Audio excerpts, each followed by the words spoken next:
GameyDaddy. Hello everyone, this is Emmond with GameyDaddy and I'm here with another video from Tom Clancy's The Division. So, today I'm here to bring you a build video, but also sort of an answer to a question. And the answer is, can a player run Deadeye as a solo player? So can you run a Deadeye build being a solo player?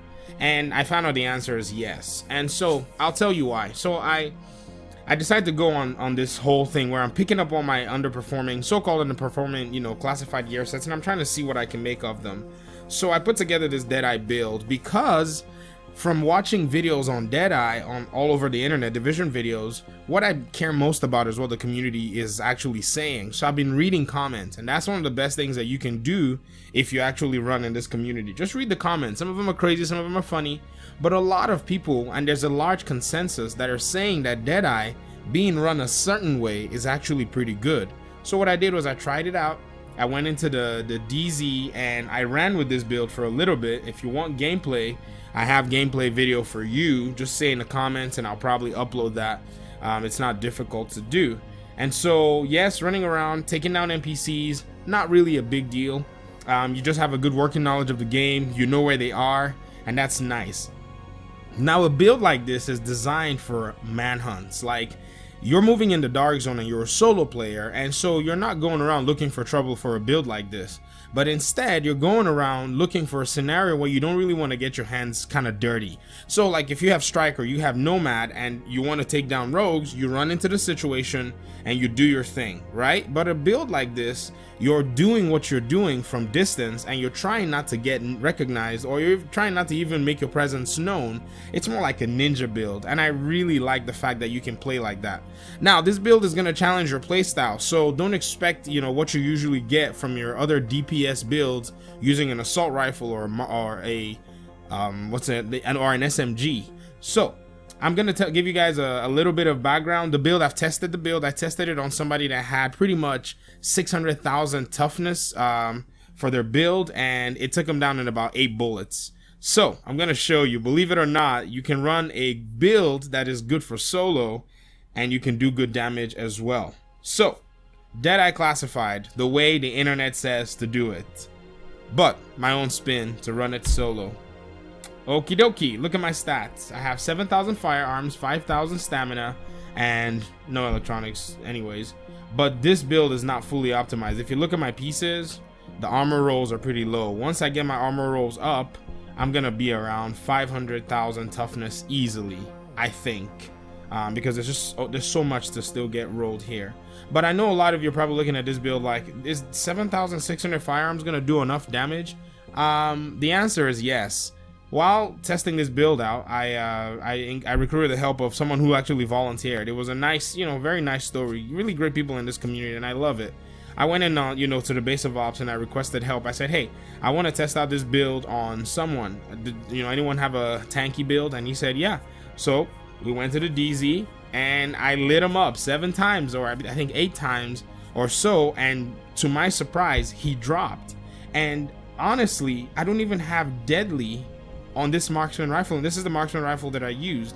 Now this marksman rifle had I can't remember what talent was on the bottom here, and I rolled it, but I got Unforgiving, and the reason I have Unforgiving is because I ran out of Phoenix credits while I was rolling it. So I was trying to get deadly, but the combination for marksman rifles, in my opinion, is either you get accurate, competent, and deadly of some kind, or competent on the bottom slot, but accurate is actually a very good talent. A lot of people don't know that, but this talent actually does its job. So in my opinion, being one of the best weapon talents in the game, and it's always there. Once you unlock it, you don't have any conditions. Like, prepared gives you 15% extra damage when the target's 30 meters away. Those are conditional talents. Unforgiving starts to give you its bonus when your health segment's low, but accurate stays on your weapon all day, every day. And deadly as well. Deadly gives you 15% critical strike damage, which is conditional, but with this Deadeye build, you're already getting 100% critical strike damage when you're in cover. So what have I done with this build? I've taken a Barrett's chest piece for the reason that the second talent on the Barrett's chest piece gives me 5% damage increase when one skill's on cooldown. So what you want to do when you're using this build is you're trying to pair up your booster shot. Where is my booster shot? You're trying to pair your booster shot with the 5% damage that Barrier Chest Piece gives you. That is the way you actually up your damage. So at that point, the damage you're going to be dealing is going to look something close to the 8,000 plus firearms realm. So you're dropping a lot of damage on yourself that you're carrying within your build, and then you're dishing that damage out. So it's a very, very powerful build. Now, this build for skirmish and for even last stand can also do very well, but this is a solo player context. Now, my knee pads, sorry, let me go to my mask. My mask, I'm running health on kill, and I'll tell you why. A lot of you are probably thinking, why not run critical hit chance?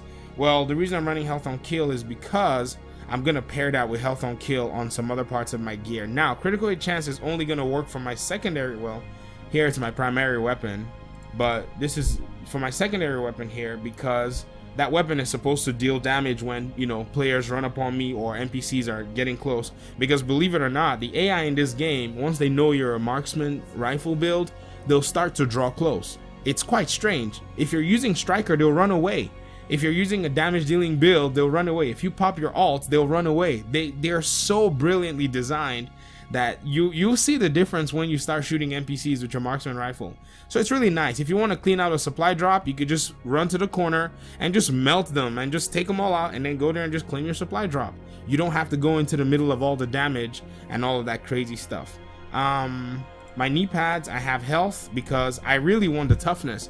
The reason I want the toughness, just like my chest piece as well, I have health on it as well, is because I want to be able to raise my sustainability. In the dark zone, when you're running solo, you want to survive. You want to be able to live long enough to be able to do something to save yourself in a tight situation, because there are tight situations, and I've used this build to be able to say, yes, you can actually work with this build. Now, don't get me wrong, you have to have a good working knowledge of this game, and you also have to be at least a decent player, know the landscape. By that, I don't mean that, you know, if you're a trash player, you can't use it. I'm not saying anyone's a trash player. I'm just saying if you know the landscape of the dark zone, you can pretty much run any build. And this is a build where if you want to challenge your playstyle, then I invite you to go ahead and try it. Now, I'm also running health on my backpack, and I have bleed resistance. By the way, bleed resistance works against Predator's Mark, so I have it also on my knee pads here. I have shock and I have burn as well. Those things will give you a little bit more sustain. You won't believe, you know, you think, oh, this is a little, you know, little bit. But once I optimize this, I'm gonna raise these numbers a little higher, and they're gonna do some good work for me. My gloves, they have marksman rifle damage and also critical hit damage, and they also have health on kill. Now, the only thing lacking for me right now is my chest piece. My chest piece doesn't have any health on kill. It does have skill haste. I don't need this. What I would like to have is a Barrett's chest piece rolled with stamina, rolled with health, and then health on kill, and then also ammo capacity, because I'm gonna need a lot more bullets for my weapon. Now, for my backpack, I could also roll ammo capacity, but it's not imperative for me. If you're in a crunch for bullets, you could use your other weapon as well. Holster also has health on it, and normally, if you look, my stamina is at 5,000, and I still haven't achieved all this toughness yet. Which, with 5k stamina, you can go up to 500,000 toughness. But that's based on your rolls from your weapons. If I put another, well, I don't have much of my good loadouts on this character anyways.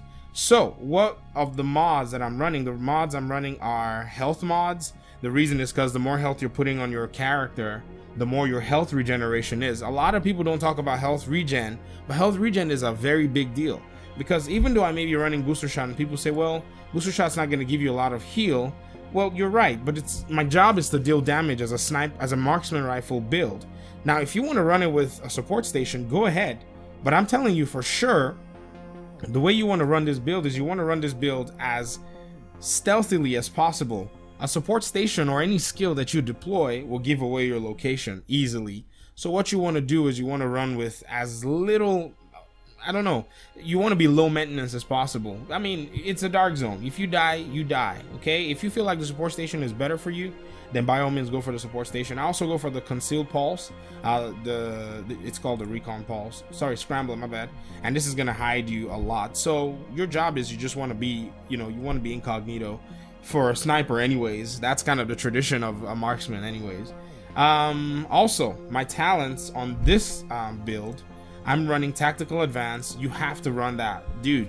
I'm telling you, this gives you it gives you it increases your weapon damage by 2% per meter that you cover. So you're going to be doing a lot of cover to cover moves, and if you know the landscape, then you're able to do that very well. The Dark Zone is equipped to cover in mind all over the place. So there are obstacles, there are trucks, and all these things that can change your damage output very significantly. Now for my weapons, wait, I didn't finish that. Well, the regulars, critical save. If you want to run steady hands, you can run that as well. That's going to reduce your recoil by 25% for 10 seconds. So you can just land like 4 shots, boom, boom, boom. I mean, in 10 seconds, you can burst down any player in 10 seconds. If they're open or exposed, even when they're healing, in 10 seconds, if you're constantly hitting them, they're dead. You can also use precision if you're really good at hitting headshots, and you can remove your pulse and take something else for your pulse. I don't know what you're gonna want to take for your pulse anyways though, but hey, it's your choice on the talents. You can also use strike back. For this character, I'm not using strike back. I don't think I need it because I've just kind of learned to play without it. So hey, you do what you want to do. It's your build, customize it as much as you want. Now my performance mods are all first aid, self heal. I don't know, it's 5.5% that I have here. I think there are 6% ones. It's been a lot of work actually farming for these things that you've crushed and thrown away in the past, and so I have them. Also, my weapon mods, let me talk about that a little bit. You want to add critical strike damage anywhere that you are. This is 17%, and the reason I have this at 17% is just because I'll have to go to my other characters and pull out one of these scopes that has about 19%. So everywhere you can get critical hit damage on your weapon, get it. And I'm still yet to get one with Deadly, because honestly, SVDs, they don't drop too easily for me. I have the blueprint and I've crafted a lot and I can't find anything. But so far, that's just my build. I don't know what else to say than just give it a shot. If it turns out not being your playstyle, then you're gonna know immediately. But this is a very, very good gear set. This is a very good setup anyways, because so far a lot of people have been verifying it, and I've just decided, okay, you know what, I'm gonna go ahead and try it, and so far I'm enjoying myself. Anyways, that's the end of my video. I appreciate you guys' audience. If you like anything about this build, go ahead and put it in the comments. If you hate something about it, do the same. Talk about it in the comments as well. Any improvements that you want to see for this, or anything that you think you can point me to, I'm happy to, you know, listen and modify. This is not even my build idea. This is a build idea that I got from people who are actually, you know, killing it in this game. Hit that subscribe button anyways if you want to subscribe for more content on this channel. I appreciate you guys' time and audience, and I guess I'll see you in another video. Peace.